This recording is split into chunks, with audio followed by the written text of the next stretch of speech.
만약 인천 계양을 해 둘 다 출마한다. 당선은 누구? 하나, 둘, 셋. 윤석열 전 대통령과 더 안 맞는 사람. 진짜 실제로 사이 안 좋을 것 같고요. 아니 진짜 안 좋대. 이준석보다 더 안 좋아하는 사람이 한동훈이라는데. 윤석열 전 대통령한테는 조국은 끌어안을 수 있겠죠. 앞에서 하는 얘기보다 뒤에서 하는 얘기가 더 솔직하고 재밌다. 법정 모독 컨트콜 시작합니다. 2주일 만에 돌아온 황영준이고요. 그리고 짠형들도 돌아왔습니다. 김유식 경남대 교수님, 김철근 전 개혁신당 사무총장님 오셨습니다. 어서 오세요. 네, 안녕하십니까. 돌아왔습니다. 네, 제가 휴가를 갔다 오는 바람에 휴가 때도 딱 보니까 우리 큰형이 아주 인지도가 확 올라갔더라고요. 전환길 씨와 싸우면서 봉변도 당하는 게 뭐 현장 분위기 어땠어요?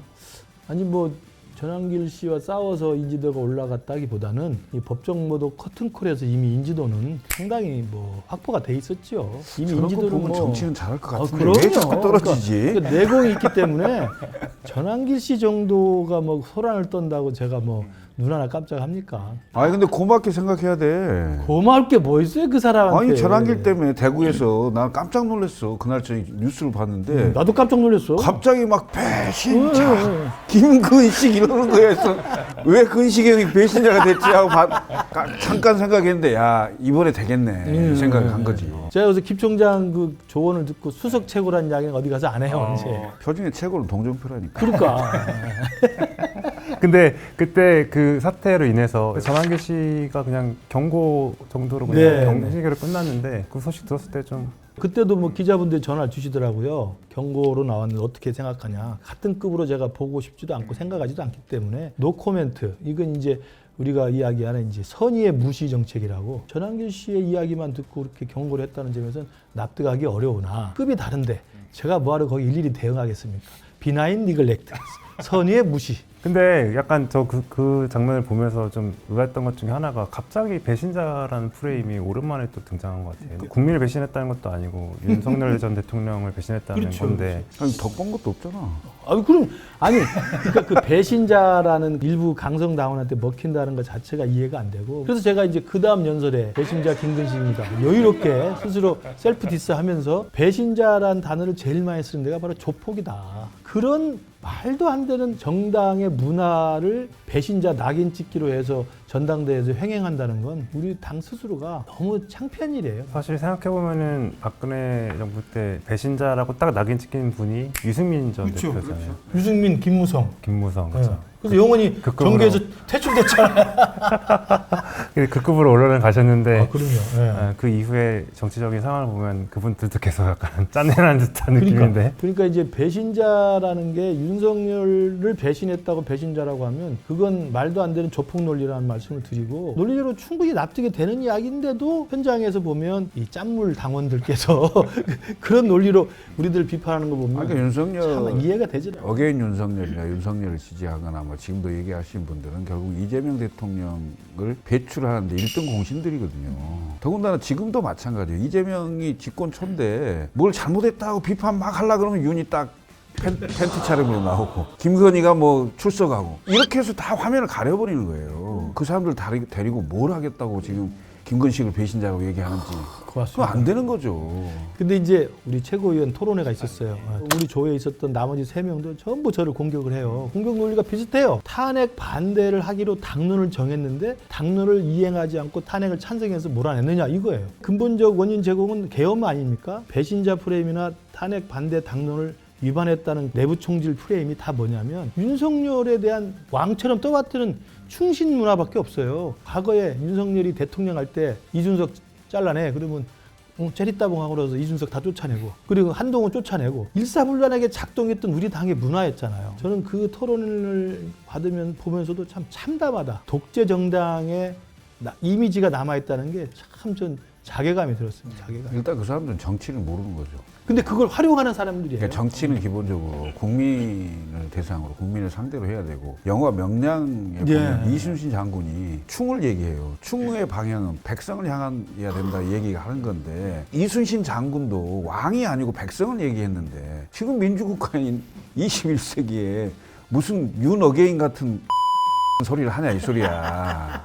예? 근데 그분들을 어떻게 각성시킬 수도 없고. 아니요. 제가 현장 가서 이야기하면 설득이 돼요. 그때 당시에 탄핵 찬성을 했던 사람도 민주주의를 지키겠다는 고민의 찬 결단이었고 탄핵 반대를 했던 사람들도 야 우리 손으로 대통령을 끌어낼 수는 없으니 헌법재판소가 현명하게 탄핵을 기각할 것이라는 기대 속에서 한 거다. 그 당연히 그건 둘 다 있을 수 있는 거다. 우리가 다 합쳐서 가야 된다. 단 계엄을 지금도 정당화하는 사람들하고는 끊어내야 된다. 이 이야기를 하면 고개를 끄덕끄덕 거려요. 고생 많아요. 아 정말 지긋지긋해요. 지긋지긋해. 그 이제 어쨌든 그 결과는 이제 형님의 그런 노력들이 최고위원 선거 결과에 그렇죠. 반영이 될 텐데 오늘 또 이 보시면은 될래 말래 짠해질까 이게 결국 4천만 원 날리고 짠나의 왕이 되느냐 마느냐에 지금 기로에 서 있는데 아주 자신 있는 거죠 지금? 아 자신은 있고요. 다음 주에 우리 법정 모드 커튼콜에서 웃으면서 나와야 되는데 이거 최고위원 되셔도 네. 어쨌든 저희 고정출연 계속 해주시는 거죠? 만약에 네, 당 최고위원 지도부와 일단 협의를 해서 협의해야 되나요? 아직 약속 받아야 되는데. 계속 출연하는 방향으로 노력을 하겠습니다. 여의 화요일이면 시간 나. 어쨌든 국힘이 사느냐 죽느냐 혁신하느냐 마느냐가 이번 전대에 달렸는데 그래도 또 준비한 게 있습니다. 아 또 자, 짜잔. 자, 세상의 지도부? 네. 국민의힘을 바꿀 수 있는 지도부, 국민의힘을 없앨 수도 있는 최악의 지도부 최악의 형을 지도부. 네, 미리 한번 짜보는 겁니다. 아 그래요? 나 최고위원 누가 나온지도 모르는데. 자, 일단은 근시경은 최상의 지도부로 김문수 최고위원 김근식. 왜 이렇게 고르셨어요? 일단 당 대표로 되기를 바라는 건 안철수 후보나 뭐 조경태 후보가 됐으면 좋겠지만 다들 뭐 예측하듯이 쉽지 않다고 하니 그러면 현실적으로 생각해 보면 김문수 장동혁이 올라간다 하더라도 장동혁 후보보다는 김문수 후보가 되는 게 차선이 되지 않느냐. 제가 김문수 후보랑 이 깜빵 동기입니다. 이게 입사 동기, 입학 동기가 굉장히 오래된 인연이 되잖아요. 근데 깜빵 동기라는 게 그것보다 훨씬 더 진한 그 신뢰관계가 있어요. 김문수 후보가 당대표가 되더라도 잘 토론하고 잘 설득하고 잘 논쟁하면서 단합된 모습으로 반발짝이라도 갈 수 있도록 노력을 할 수 있다고 봅니다. 근데 김문수 후보는 형님이랑 깜빵 동기인 걸 기억하세요? 알죠. 예. 저한테 그리고 합동연설 때 오면 저한테 굉장히 따뜻하게 해줘요. 설명을 그렇게 혁신적인 사람이 아니네. 현실적으로 좀 해. 내가 지도부에 들어가면 나도 타협적이네. 살아야 할 거 아니야. 형님은 이거 현실적으로 쓴 거 아니면 바람 쓰신 거예요? 바람이죠. 지금 현실적으로 얘기하면 1등하는 사람이 지금 뭐 말씀하신 대로 김문수 후보가 지금 가능성이 가장 높고 그다음에 조직표로는 장동혁이가 많고 지금 국힘에서 그나마 안철수 정도가 나오면 그래도 국민들에게는 당이 뭔가 바꿔보려고 노력하는구나. 당연히 최고위원으로는 수석 최고위원의 김건식이 돼야 되죠. 왜냐하면 가장 세게 발언도 하고 국민들이 각인도 돼 있잖아요. 국힘이라는 정당이 건전한 보수로 가려면 어떻게 해야 되는지를 계속 말하고 있기 때문에 내부 투쟁을 하려면 좀 힘이 실리는 최고위원이 됐으면 좋겠다 이런 생각이 있는 거죠. 예. 나머지는 이제 오재준, 최수진, 신동욱 이분들은 다 현역 의원들이에요. 기본적으로 현역 의원들은 다음 선거가 있기 때문에 아무리 본인이 마음속으로 극우를 하고 싶어도 극우를 할 수가 없습니다. 아, 그 재밌는 포인트네. 왜냐하면 이분들은 차기에 다시 차기가 선출돼야 되잖아요. 그럼 너무 엉뚱한 얘기를 하면 바보란 취급을 받기 때문에 합리성을 좀 따지려고 한다면 현역 의원이 더 낫겠다. 근데 제가 볼 때 최고위원 그 최상의 지도부에 양양자 후보를 뺀 이유는 그 개혁신당의 묵은 감정 아닙니까? 내가 좀 이따 얘기하려고. 그런 것 같은데. 자연스럽게 바로 넘어가도 될 것 같아요. 그러니까 여기는 다 원외 인사드리고 네. 방금 형님 얘기한 것처럼 양양자 최고위원들 같은 경우는 대부분 다 원외죠. 근데 이제 일반적으로는 그 양양자 후보가 찬탄 반탄으로 나누면 이제 혁신파에 들어가는. 야 이분은요. 예. 내가 아마 개혁신당에서 이야기를 할 때 아니 뭐 꼭 그런 건 아니에요. 그런 거 아닙니까? 네. 이분이 한번 말씀해 주십시오. 당 대표 출마 선언까지 했다가 여성 최고위원은 혹시 될지도 모르겠다 해서 돌아섰어요. 이런 식의 처신이 과연 정책 소신에 맞냐? 개혁신당에 라는 걸 묵은 감정은 없어요? 전혀 없어요. 아, 저 예. 개인적으로 친해요. 아, 그래요. 네. 그 다음에 이제 장동혁 후보를 지원하고 지지하는 분들이 사실상 국힘의 기득권입니다. 그러니까 이분들이 조직적으로 선거운동을 꽤 많이 할 겁니다. 장동혁 후보가 됐을 때 가장 오른쪽으로 갈 가능성이 있다. 그 자유통일당하고 거의 비슷한 수준의 당이 완전히 바뀔 가능성이 있어요. 그리고 그것을 혁신이고 변화라고 얘기를 해요. 저도 최악의 지도부는 장동혁 후보가 올라갈 경우에는 이제 이분은 제가 연설에서도 한번 이야기를 지적을 했습니다만 12월 3일 비상계엄 당일날 한동훈 대표와 함께 비상계엄 해제 결의에 표결에 참여했던 사람이에요. 요즘에 이 당대표 후보로 나와서는 연설할 때나 이 입장을 보면 이른바 전환길 유 이분들의 가장 앞에 서 있어요. 계엄을 반대한다라는 우리 쪽 입장을 향해서 손가락질까지 하면서 막 호통을 치시더라고요. 사람이 표변하는 게 정치 공학이라고는 하지만 그래도 정도가 있는 건데 정도가 있는데 좀 심해요. 정치인의 표변의 가장 그 상징적인 이번에 좀 화끈한 변신이 아니었나. 그 우려되는 지점 바로 그거예요. 네. 이제 만약에 김근식 수석최고위 선출됐어. 근데 당대표 장동혁 이 관계에서 어떻게 잘 버틸 수 있으시겠어요? 최고위원 회의 몇 번 못 갈 거야 아마. 할 말을 저도 여기까지는 어떻게 해보겠는데 여기까지 어떻게 해보겠는데 이 상황이 여기는 좀 내 생각을 안 해봤어요. 굉장히 당혹스러운 질문을 하시네. 아니, 이건 일단은 가정의 영역이니까. 그럼 두 번째도 질문. 또 뭘? 아니 형이 어쨌든 개혁의 불씨를 지켜달라고 했는데 안 됐어. 최고위원 떨어지면? 개- 이것도 왜 이렇게 당혹스러운 질문을 그래? 아니 그 계속 하셨던 논리가 고쳐 다시 쓰자 이거였잖아요. 그렇게 할 수 있을까요? 더 어려워지는 거. 국힘이? 그건 맞죠. 그건 이제 대답할 때까지 몇 시간 며칠 줘야 돼. 충격이 클 건데. 그건 그걸 그 가정을 해서 어떻게 설사 얘기를 떨어져도 해? 그 다음은 커트콜 찍을 때 되잖아요. 지금 최악의 시나리오를 너무 많이 나갔나? 죄송합니다. 광복절에 또 사면 조국 혁신단 대표가 이제 활발하게 활동을 하고 있잖아요. 김어준 씨 유튜브에도 네, 네. 출연하고 한겨레 신문, 오늘은 경향신문 인터뷰들 언론들 쭉 하면서 그거 다 소용없어. 된장찌개 한 방으로 끝났어. 끝난 거예요, 근데? 그럼. 형님도 되게 페이스북에다가 엄청 네, 세게 네. 쓰셨더만요. 아니 그러니까 저는 조국 씨를 잘 알죠. 조국 씨가 82학번이고 제가 83학번이니까 제가 옆에서 본 그 조국 씨의 정치적 그 언행을 보면 겉과 속이 다른 이른바 이중적 행보 이런 것들이 아주 그냥 익숙한 사람이기 때문에 된장찌개를 저는 그래서 그렇게 놀라질 않았어요. 제가 정상적이라면 제가 감옥에 살다 나왔으면 집에서 가족들과 함께 오붓하게 된장에다 두부 좀 많이 넣어서 먹는 게 정상 아닌가요? 아니 근데 그런 걸 왜 사진 찍어서 그러니까 그런데 막 그 비싼 집에 가더니 에이. 가족들끼리 먹었다는 거 아니에요? 그럼 저는 상상을 해봤어. 다 고기를 먹고 이게 된장찌개가 올라왔잖아요. 잠깐 나 찍어야 되니까 조용히 있어. 그러고 찍었을 거 아니에요. 왜냐하면 그게 동영상이거든. 영상일 때는 소리가 나올 수 있기 때문에 잠깐 조용 시켰을 거예요. 나는 그 잠깐 조용 시키고 찍는 그 조국의 모습 좀 가증스럽다고 봐요. 아니 근데 그 조국 씨가 일단 사면이 돼서 나왔잖아. 사면에 찬성하는 사람도 있고 반대하는 사람도 있을 거 아니야. 그럼 나와서 일성이 국민 여러분께 죄송합니다. 그렇죠. 오자마자 대통령께 감사하다. 그다음에 여기저기 언론에 나가면서 출마하겠다고 그러고. 정말 이게 촐싹대는 거거든. 큰 지도자감으로 나는 생각을 했는데 아니요. 진짜 완전 아닌 저는 것 같아. 처음부터 지도자감으로 보지 않았고 그러니까 이건 8283이니까 그러니까 잘 알지. 잘 알아서 그런 거고 우리가 난 잘 학교 몰랐거든. 다닐 때 이 파리학벌 그래서 똥파리라고 했어요. 전체적으로 그렇게 하면 안 돼. 아니 그 큰일 나. 일부 이런 분들의 행태를 보면서 그래서 제가 볼 때는 검찰 독재라고 이야기하잖아요. 검찰 독재의 희생양으로 그렇게 코스프레를 할 거면 제일 먼저 된장찌개 먹기 전에 저 숙명여고 쌍둥이 아버지한테 가야 돼. 그렇게 해야 말이라도 맞지. 세상에 자기 중심적으로 돌아가는 저는 그런 사람 같아요. 근데 그럼에도 불구하고 지금 이제 여권의 지지층들은 이제 거의 대선 주자급으로 이제 생각하고 있고 한간에서는 이제 이재명 대통령이 정청래 대표 견제용으로 이제 사면한 거 아니냐 뭐 이런 얘기들도 있고 조국과 정청래 그 대항마가 경쟁자가 맞을까요? 그 구도가 저는 그건 형성될까요? 택도 없는 소리라고 생각합니다. 저는 이재명 대통령이 조국을 이렇게 빨리 국민들의 저 반발을 감수하면서까지 이런 행걸 보면 저는 오히려 거꾸로 이재명이 대통령은 됐지만 지금 현 여권 내에 자기의 실질적 지분이 별로 없어요. 세가 약하다는 걸 반증한 거예요. 문재인 대통령이 이야기하면서 좀 풀어줘요. 이해찬이 와갖고 이제 풀어줘야 되는 거 아니야?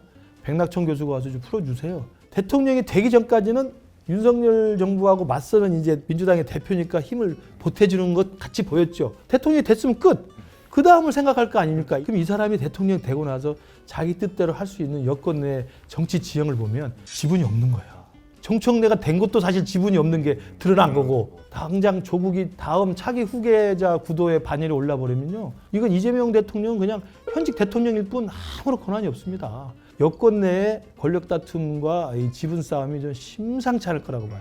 어제 이제 인터뷰 같은 데서 이제 어떤 경우든지 간에 6월 달에 내년 6월 달에 국민의 선택을 구하겠다는 점을 분명하다고 강조를 했어요. 부산시장, 서울시장, 개항 이런 재보선, 지방선거 또는 재보선에서 출마하겠다고 하는데 어떻게 해야지 조국 전 대표가 완전하게 재기할 수 있을까요? 본인 어떻게 할 것 같다. 서울시장은 못 줄 것 같고 서울시장 주면 거의 핵심을 넘겨주는 꼴이 돼서 뭐 하게 된다면 부산시장 정도, 부산시장을 고리로 연대를 한다든가 정치적 상징성이 별로 크지 않는 곳 선택해서 민주당하고 고리가 된다면 연대가 될 수도 있겠죠. 조국의 개인적인 그 선택은 광역단체장보다는 저는 국회의원 보궐선거가 더 유력할 것 같아요. 왜냐하면 이제 서울시장을 민주당이 지금 노리는 분이 많은데 그걸 사실은 제끼고 주기가 쉽지 않고 부산시장은 본인도 리스크가 좀 있을 거예요. 지금 박형준 시장이 지금 부산시장으로 있는데 우리 당에도 당세가 있고 그런 걸 보면 쉽지 않은 선택일 거고 그래서 저는 일단 여의도로 들어갈 거다.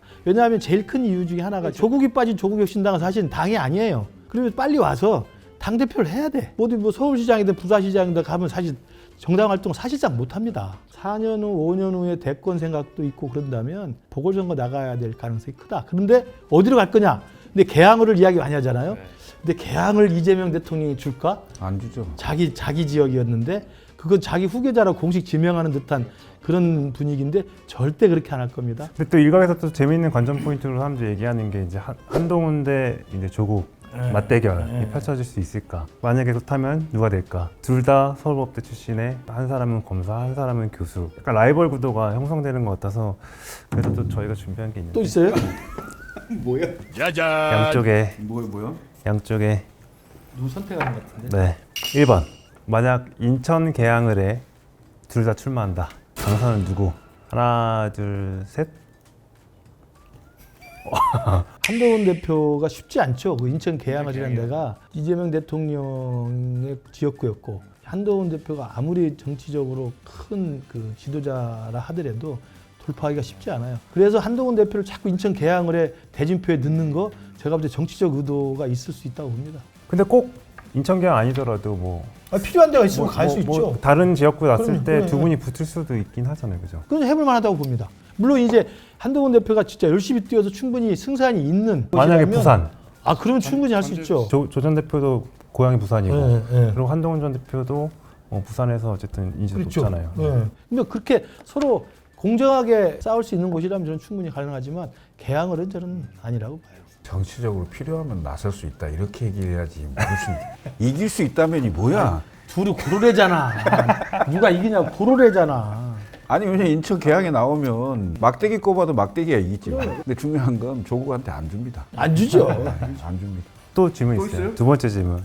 이거 굉장히 재밌는 질문 같아요. 윤석열 전 대통령과 더 안 맞는 사람. 내가 봐도 우리 같은데. 그래요? 너무 쉬운 질문인가? 저는 약간 고민할 것 같았는데. 사람이 가까웠다가 멀어지면 그건 원수가 됩니다. 그리고 서로 간에 너무 아는 게 많아요. 서로 보고 싶지 않겠지. 이분은 처음부터 사이가 안 좋았어. 그리고 정치하면서 행여 뭐 보게 될지는 모르겠으나 그 감정을 좀 털어냈겠죠. 저도 뭐 동의합니다. 진짜 실제로 사이 안 좋을 것 같고요. 아니 진짜 안 좋대. 이준석보다 더 안 좋아하는 사람이 한동훈이라는데. 조국 전 대표 같은 경우는 어찌됐든 뭐 정치적 이유나 아니면 그 수사 때문에 서로 그 좀 대척점에 서 있는 거지. 이 한동훈 대표보다는 조국이 윤석열 전 대통령한테는 조국은 끌어안을 수 있겠죠. 마지막 또 세 번째 질문이 있는데. 또 있어요? 또 이거요? 이재명 정부 이제 후반에 임기 후반에 이재명 대통령과 더 불편해질 사람? 조국 대표가 될 수도 있고. 오늘 의견이 다 일치하시네요. 예. 질문이 쉬운 건가? 그러니까 조국은 갈수록 이제 대선까지 노릴 차기 구도의 선두에 설 사람이고 그러면 현직 대통령이 차기 권력으로 떠오르는 사람에 대해서는 만 가지 감정이 있지만 가장 우선적인 감정은 싫어요. 또 조국은 친문 진영의 적자고 이재명 대통령은 그 친문을 사실은 밟고 일어선 비문의 적자거든요. 정서적으로 감정적으로 상당히 서로 사이가 안 좋을 거고 우리 한동훈 대표와 이재명하고 뭐 그냥 서로 언쟁으로 주고받고 싸운 것이지 감정적으로 기분 나쁜 일이 뭐 있습니까? 저는 그건 아닐 거라고 봐요.